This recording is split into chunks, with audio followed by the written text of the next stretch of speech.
অনেক দিন হয়েছে আমি কাঁদতে শুরু করেছি, ঠিক আছে, রাত্রেবেলা। যে ছেলে হয় পঙ্গু হয়ে যায়, কালা বাবা হয়ে যায়, অনেক কিছু হয়েছে। হ্যাঁ, এরকম জিনিস হয়ে থাকে, আমরা সেটা দেখি। স্বাভাবিক কোনো মানুষ বা মানুষের আকৃতি নয়, মানে একটা মানে বীভৎস চেহারা, ঠিক আছে, খুব ভয়ানক একটা চেহারা, ঠিক আছে, লাল চোখ, মানে আমার কিন্তু রাতে আর ঘুম আসতো না। এবং আমার সঙ্গে কিছু কিছু জিনিস ঘটতে থাকে যেগুলো কিন্তু এটার সঙ্গে কানেক্টেড, সেটা আমি পরে বুঝতে পারি। যে আমি শুয়ে আছি, আমার পা ধরে কেউ টানছে। এই যে এগুলো যখন দেখতে পেতাম, আমি শুয়ে আছি, দেখতে পাচ্ছি আমার জানলার পাশে কেউ আছে, ঠিক আছে, ঘরের কোণে কেউ দাঁড়িয়ে আছে। আস্তে আস্তে বাড়তে শুরু করে। সালাম আলাইকুম প্রিয় দর্শক মণ্ডলী, কেমন আছেন আপনারা সবাই? আশা করি সবাই ভালো আছেন, ভালো দলে আছেন। আমাদের ভূত আড্ডা চ্যানেলে আপনাদের সবাইকে জানাই স্বাগত। আমরা আমাদের চ্যানেলে আলোচনা করে থাকি আমাদেরই জীবনে ঘটে যাওয়া কিছু অলৌকিক ঘটনা। আমি ইব্রাহিম, আমার সঙ্গে আছে আমার বন্ধু রনি। তো চলুন শুরু করা যাক আজকের আড্ডা। তো দর্শক মণ্ডলী, আজকের ঘটনার মূল পরিপ্রেক্ষিত থাকছে আমাদের রনি ভাইয়ের সঙ্গে ঘটে যাওয়া তারই জীবনের একটি অলৌকিক ঘটনা।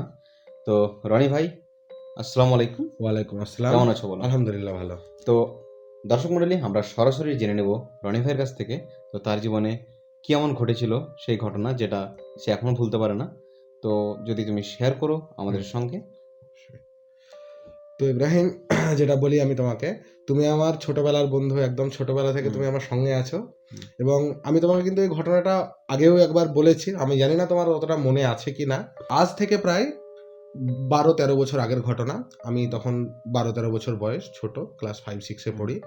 তখন কিন্তু আমরা বিকেলবেলায় খেলাধুলা করতাম, ঠিক আছে, যেহেতু আমার গ্রামে বাড়ি, আমি আমার গ্রামের ওখানে মাঠ যেগুলো আছে, ফাঁকা মাঠ, সেখানে আমরা খেলাধুলা করতাম।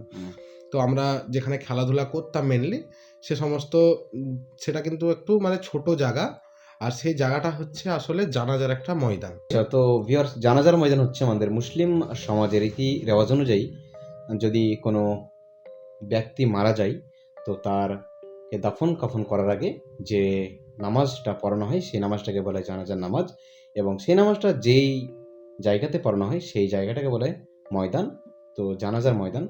তো জানাজার ময়দানের পাশে কবরস্থানও আছে, রাইট? হ্যাঁ, জানাজার ময়দানের যেহেতু পাশে এটা কবরস্থান খুবই আছে। একটা যেহেতু খুবই একটা নর্মাল ব্যাপার যে জানাজার ময়দানের পাশেই কিন্তু কবরস্থানটা সচরাচর থেকে থাকে। হুম। তো ওরকম একটা পরিবেশ, আই থিঙ্ক সো। মানে জানাজার ময়দান লাগা কবরস্থান, ঠিক আছে। আর কবরস্থান নর্মাল, জানাজার ময়দানের পাশেই আমরা, কবরস্থানের পাশেই জানাজার ময়দানে আমরা খেলাধুলাটা করতাম, ঠিক আছে। আমরা তখন ছোটবেলায় ক্রিকেটটা খেলতাম। তো স্বাভাবিক, তখন আমরা ছোট ছেলেরা ক্রিকেট খেলতাম, ছোট জায়গা, ওখানেই খেলাধুলা হতো। কিন্তু কি, আমি তোমাকে যদি জায়গার একটু ডেসক্রিপশনটা দিই তাহলে বুঝতে সুবিধা হবে।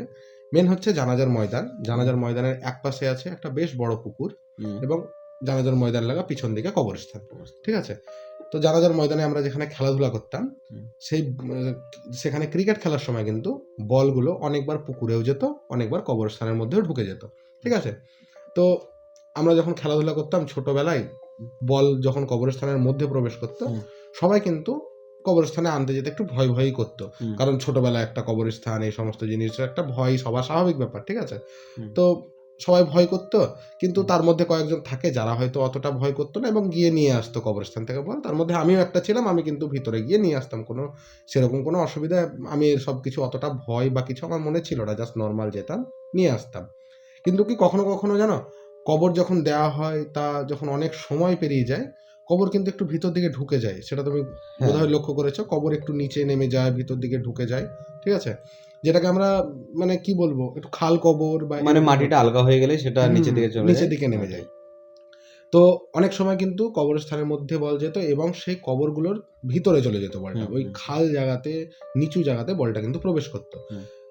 ওই রকম জায়গায় যখন বলটা ঢুকে যেত, তখন কিন্তু কেউ আনতো না বলটা। মানে সবাই কিন্তু, বেশিরভাগই যারা আমরা ছিলাম 10-12 জন, তার মধ্যে মোটামুটি সবাই কিন্তু ওই রকম জায়গায় বলটা চলে গেলে কেউ আর আনতে যেত না, ভয় পেত।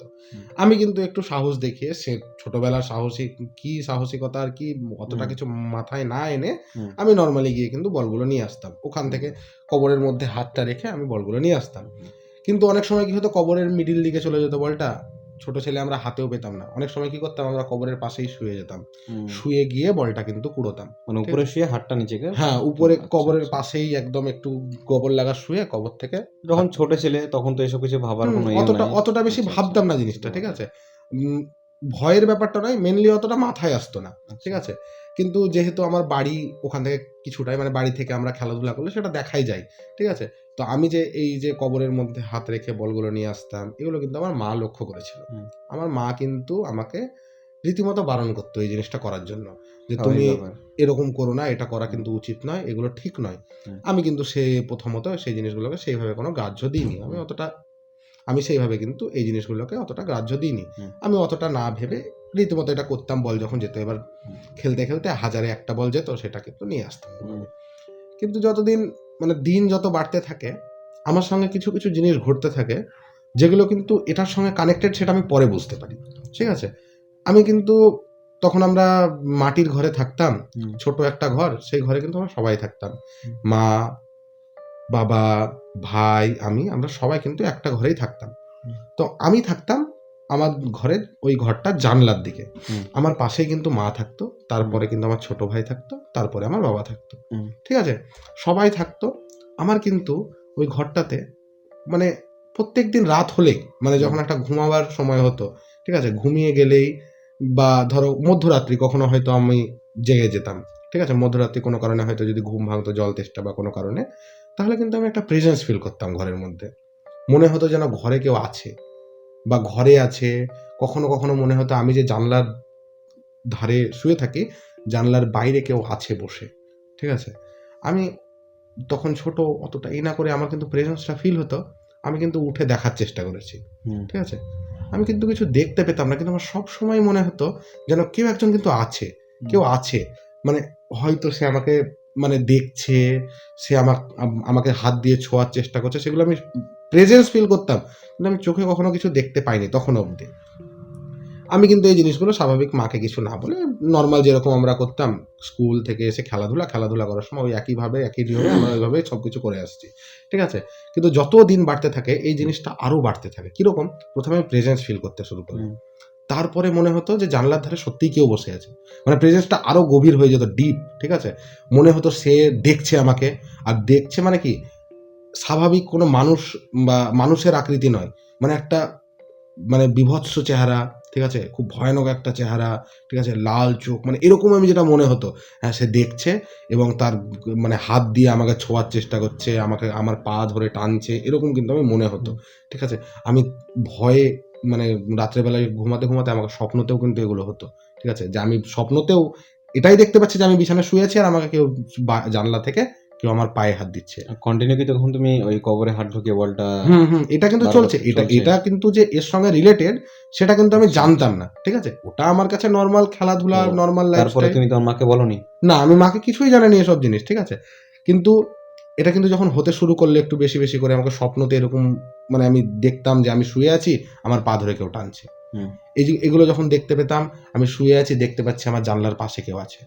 ঠিক আছে? ঘরের কোণে কেউ দাঁড়িয়ে আছে। এগুলো যখন আস্তে, আস্তে বাড়তে শুরু করে, এটার ইনটেনসিটি কিন্তু বাড়তে শুরু করে। হ্যাঁ? মানে ১ম এ প্রেজেন্স ফিল করানো, তারপরে আস্তে, আস্তে একটা ভয় দেখানোর মতো ব্যাপার। এই জিনিসগুলো কিন্তু চলে আসে। সেটা কিন্তু আমিই দেখতে পেতাম। আর কিন্তু কেউ এই জিনিসটা ফিল করত না। তো একটা হয় না, আমি তখন যখন এরকম হতে শুরু করলো, তখন কি হতো, কখনো, কখনো মধ্যরাত্রে ঘুম ভেঙে যেত। হ্যাঁ, জল তেষ্টার কারণে বা কখনো খারাপ স্বপ্ন দেখে, এই সমস্ত স্বপ্ন দেখে ঘুম ভাঙতো। কিন্তু যখন দিন বাড়তে লাগলো, তখন কিন্তু কি হলো জানো? আমার কিন্তু রাতে আর ঘুমটাই আসতো না। মানে আমার মনে হতো আমি ঘুমালেই আবার ওই স্বপ্ন দেখব। মানে এটা প্রতিদিনের একটা নিয়ম। আমি ঘুমালেই ওই স্বপ্ন দেখব। যেদিনই ঘুমাতাম আমি ওই স্বপ্নই দেখতাম যে কেউ আছে, কেউ ডাকছে, কেউ টানছে, কেউ আমাকে ছোঁয়ার চেষ্টা করছে, ভয় দেখাচ্ছে, একই জিনিস। তো আমার কিন্তু রাতে আর ঘুম আসতো না। এবার ঘুম আসতো না, সবাই ঘুমিয়ে যেত, আমার পাশে মা ঘুমিয়ে যেত, ভাই ঘুমিয়ে যেত, বাবা ঘুমিয়ে যেত। আমি কিন্তু তখনও জেগে থাকতাম। আমি জেগে থাকতাম, যখনই সবাই ঘুমিয়ে যেত, আবার সেম রুটিন। আমি এবার জেগে থেকেও সেটা ফিল করছি যে কেউ আছে, কেউ পায়ে হাত দিচ্ছে। কারণ আমি যেখানে শুয়ে থাকতাম সেখান থেকে জানলার কাছে আমার পাটাই পড়ে। ঠিক আছে? তাই মনে হতো যেন কেউ পায়ে হাত দিচ্ছে, পা ধরে কেউ টানছে, জানলার বাইরে থেকে কেউ কথা বলছে, এরকম আমি বুঝতে পারতাম। আমার কিন্তু বেশ জিনিসটা আস্তে, আস্তে ভয়ানক মনে হলো। এবার যখন কি হতো না, আমি রাত্রে বেলায় ঘুমাতে পারতাম না। আমি অনেকদিন হয়েছে আমি কাঁদতে শুরু করেছি। ঠিক আছে? রাত্রে বেলা। মা কিন্তু সেই জিনিসটা লক্ষ্য করেছে। আমার কিন্তু মা কোনোদিন বলেনি জিনিসটা। কিন্তু মা কিন্তু সাধারণত হয় না, মারা পাশে থাকলে মারা কিন্তু বুঝতে পারে। মা বুঝতে পেরেছে যে আমার কিছু তো একটা হচ্ছে। মা আমাকে পরে জিজ্ঞেস করলো একদিন যে, "তুমি কি জন্য রাত্রে বেলায় এরকম কান্নাকাটি করছো? কি হচ্ছে তোমার?" আমাকে জিজ্ঞেস করলো। আমি মাকে সবকিছু খোলাখুলি বললাম যে, "আমার এরকম, এরকম, এরকম, এরকম মনে হচ্ছে।" আমি যা ফেস করছিলাম সেগুলো সব বললাম। যে আমি স্বপ্নতে এগুলো দেখছি সেগুলোও আমি জানালাম মাকে। মা কিন্তু জিনিসটা পেয়ে একটু চিন্তিত হলো, স্বাভাবিক ব্যাপার। হুম। সে চিন্তিত হয়ে আমাদের ওখানেই, মানে আমাদের গ্রামে ঠিক বলবো না, আমাদের মানে এলাকাতেই একজন কবিরাজ হুম। আছেন, তার কাছে কিন্তু মা একবার জিনিসটা জানিয়েছিলেন হুম। যে এরকম একটা ব্যাপার। আমি নাম বা কিছু উল্লেখ করছি না, তাকে কিন্তু জানানো হয়েছিল যে এরকম আমার ছেলের সঙ্গে এরকম এরকম জিনিসগুলো হচ্ছে। তো আমার অজান্তেই মা কিন্তু সেই কবিরাজকে জানিয়েছিল। হুম। হ্যাঁ, মা কিন্তু আমাকে স্বাভাবিক বুঝিয়েছিল যে না না এসব কিছু না, তুমি ভয় পেও না, এরকম করে বোঝানো হয়েছিল। হুম। মা কিন্তু কবিরাজকে যখন জানিয়েছিল ব্যাপারটা, জানানোর পর কবিরাজ কিন্তু একটা তাবিজ দিয়েছিল। হুম। ঠিক আছে, এটাও কিন্তু আমি জানতাম না। সেই তাবিজটা কিন্তু বলেছিল যে আমি যখন ঘুমিয়ে যাব বা আমি ঘুমাবো, যে বালিশে ঘুমাই সেই বালিশের তলায় রেখে দিতে, তাহলে কেউ কিছু ক্ষতি করতে পারবে না। তো আমি যখন এইভাবে ঘুমিয়ে যেতাম বা ঘুমাবার জন্য আসতাম বা শুয়ে থাকতাম, মা ঠিক বালিশের তলায় কিন্তু হুম। তাবিজটা রেখে দিত। ঠিক আছে, আমি কিন্তু এটা জানতাম না যে আমার বালিশের তলায় কোনো তাবিজ রাখা আছে বা কিছু, এটা কিন্তু আমার কোনো কিছুই জানা ছিল না। ঠিক আছে, তো যখন তাবিজটা রেখে দিত, আস্তে আস্তে কি হলো, জিনিসগুলো কিন্তু বন্ধ হয়নি। হ্যাঁ, জিনিসগুলো সেম হতো, সবকিছু আমি স্বপ্নতে দেখতে পেতাম বা এরকম জিনিসগুলো আমার সঙ্গে হতো। কিন্তু হঠাৎ করে মা একদিন আমাকে বেশ কিছুদিন পর, মানে ১ সপ্তাহ পর, মাকে জানানোর ১ সপ্তাহ পর, মা আমাকে একদিন সন্ধ্যাবেলা যখন আমি খেলাধুলা করে বাড়ি এলাম, তখন আমাকে মা বলল, তোমাকে একটা কথা বলি। তখন আমাকে মা জিনিসটা পুরো বলল যে তুমি যে খেলতে যাও, খেলতে গিয়ে যে তুমি কবরস্থানের মধ্যে বল যায়, কবরের ভিতরে বল যায়, সেগুলো কি তুমি এখনো ওইভাবে তোলো? আমাকে মা কিন্তু আগে বারণ করেছিল। হুম। আমি মাকে বলেছিলাম যে আমি না না আমি ওসব আর করবো না, ঠিক আছে, বা ও কিছু হবে না, এরকম বলেছিলাম। তারপরে মা আমাকে বলল ওই জিনিসটা তুমি বন্ধ করো। হুম। আমি মাকে জিজ্ঞেস করলাম কেন? মা আমাকে তখন বলল যে আমাকে একজন বলেছে যে তুমি ওই যে জিনিসটা করো, হুম। ওই জিনিসের জন্য তুমি যে রাত্রেবেলায় এই যে কষ্টটা ফেস করছো বা এই যে তোমাকে ভয় দেখানো হচ্ছে বা কিছু, এই জিনিসটা ওইটার কারণেই হচ্ছে।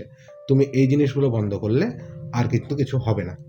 তো আমি কিন্তু মার কথা শুনে, যেহেতু আমি স্বাভাবিক প্রচুর মানে একটা ভয় পেয়ে গেছিলাম, আমি কিন্তু স্বাভাবিকভাবে খেলতে গেলেও আর বল-টল আমি ওভাবে তুলতাম না। হুম। আমি কবরস্থানে বল গেলেই আমি কিন্তু আর যেতাম না। হুম। মায়ের কথা শুনে। যখন আমি এটা যাওয়া বন্ধ করলাম, আস্তে, আস্তে একটু মানে ১-২ সপ্তাহ যখন আমি এসব করা বন্ধ করে দিলাম, তারপরে কিন্তু আমার সঙ্গে আর এসব কিছুই হতো না। মানে সবকিছু বন্ধ হয়ে গেছিল। আর স্বপ্নও আসতো না। কেউ আছে সেটাও আমি আর ফিল করতাম, মানে কিছুই মনে হতো না। আমি বাইরের দিকে তাকাতে আমার ১ম এ ভয় লাগতো রাত্রি হয়ে গেলে জানলা দিয়ে। আর আমার কিন্তু কিছু মনে হতো না। আমি সেম যেমন আগে নরমাল লাইফ ছিল সেরকম হয়ে গেল।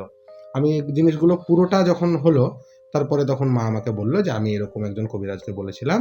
সেই কবিরাজ ব তোমার বালিশের তলায় একটা তাবিজ রেখেছিল, রাখতে বলেছিল এবং সেই তাবিজ থেকে সে জানতে পেরেছে যে তুমি এই যে জিনিসগুলো করো, এই কারণে তারা তোমাকে ভয় দেখায় বা ক্ষতি করার চেষ্টা করে। তাই যেহেতু আমি কাজগুলো বন্ধ করেছি, আর কিন্তু কোনো কিছু, তারপরে আমি কিন্তু আর কোনো কিছু এরকম মানে ফেস করিনি।" তো এখানে একটা ব্যাপার যেটা খুবই খটকা লাগলো আমাকে, হুম, যে কবিরাজ কিন্তু বলেছে হুম, তোমার মাকে তাবি রাখার জন্য বালিশের হুম, তলায়। হুম, কবিরাজ কিন্তু এটা জানার জন্য যে আসলে তোমার সাথে কি ঘটছে, কেন ঘটছে সেটা করার জন্য। হুম। তো কবিরাজকে কিন্তু তোমার মা বলেনি, যেহেতু তুমি তোমার মাকে প্রথমে বলোনি। না, মা বলেনি। তো তোমার মাও জানে না, কবিরাজও জানে না। কেউই জানে না যে আমি ওই হ্যাঁ। বল তোলা বা তো ওই যাই হোক, কবরস্থানের ওই কাজগুলো যারা করি। কবিরাজ সাধুতান্ত্রিক হয় তাদের মধ্যে একটা ক্ষমতা থাকে। হুম, হ্যাঁ, তো তারা এগুলো জিনিসগুলো জানতে পারে। তো আরো একটা ব্যাপার, যে তোমাকে এই যে ওইভাবে দেখতো বা তোমাকে জ্বালাতো বা তোমার উপর নজর রাখতো, তো আমার মতে সেটা হয়তো এরকম একটা ব্যাপার যে তুমি যে কবরে গেছো, পুরনো কবরে যারা পুরনো মাইয়াত শুয়ে আছে, হুম। তো দেখো, তুমি কারোর বাড়িতে গিয়ে, কবর মানে তো তাদের একটা বাড়ি, তাদের বাড়ি। তাই না? তো তুমি যদি কারো বাড়ি গিয়ে কাউকে ডিস্টার্ব করো বা কিছু একটা ব্যাপার করো, তো সে তো তোমার উপর রাখবেই না, স্বাভাবিক অবশ্যই ব্যাপার। স্বাভাবিক। হয়তো তুমি তার কোনো ক্ষতি করছো না, হুম, আর তারাও বুঝতে পারছে যে তুমি ছোট ছিলে। হুম। তো তাই জন্য হয়তো তোমাকে জাস্ট খানিকটা ভয় দেখানোর জন্য বা তুমি যেন এটা না করো সেটা বোঝানোর জন্যই হয়তো সেই জিনিসটা আমাকে সেই করেছিল। জিনিসটা করা হয়েছিল। যাই হোক, যে ছিল বা যে শক্তি ছিল সে কিন্তু তোমার কোনো ক্ষতি চায়নি। না। এটাই তুমি অনেক ভালো বেঁচে গেছো। নাহলে এরকম কেসে অনেক সময় কি হয় আমরা দেখি, যে ছেলে হয় পঙ্গু হয়ে যায়, কানা হুম, বাবা হয়ে যায়। অনেক কিছু হতে হ্যাঁ, পারে। এরকম জিনিস হয়ে থাকে, আমরা সেটা দেখি। তো যাই হোক, তুমি বললা ঘটনাটা খুব একটা ভয়ের ব্যাপার। তো তারপর আর কিছু হয়নি না? তারপরে আর কিছুই হয়নি। কিন্তু ওটাই সবথেকে বড় প্রশ্নের ব্যাপার যে না আমি কবিরাজকে বলেছিলাম যে আমি কি করতাম না করতাম, না আমি মাকে বলেছিলাম যে আমি খেলতে গিয়ে এরকম বল আনতে যেতাম বা কিছু, কিন্তু সে যে কিভাবে জানতে পারলো হ্যাঁ, এই জিনিসটা একটা এগুলো মানে সবাই একটা রহস্য। এগুলো ধরো আমরা সাধারণ মানুষ, আমরা এগুলো বুঝতে পারবো আমরা না, বুঝতে পারবো না। কিন্তু কিছু না কিছু তো ব্যাপার আছেই। যদি কিছু কথায় নাও থাকতো তাহলে কিভাবে সেই জিনিসটাও টের পেতো, তাই না? অবশ্যই। তো দর্শক মণ্ডলী, আপনাদের কেমন লাগলো আজকের এই ঘটনা? আর এই সম্বন্ধে যদি আপনার কোনো মতামত থেকে থাকে, যদি কোনো পার্সোনাল অভিজ্ঞতা থেকে থাকে, অবশ্যই কমেন্টে জানাবেন। আর এরকম গল্প যদি আপনাদের কিছু থাকে ঘটে যাওয়া জীবনে, তো অবশ্যই আমাদের ফেসবুক, ইমেল অথবা ইনস্টাগ্রামে পাঠাবেন। আর আপনারা যদি সরাসরি আমাদের স্টুডিওতে এসে গল্প বলতে চান, তবেও নক দিবেন, আমাদের টিম আপনাদের কন্ট্যাক্ট করে নেবে। ফিরছি পরের পর্বতে। আজকের মতো এখানেই সমাপ্ত। আসসালামু আলাইকুম, নমস্কার।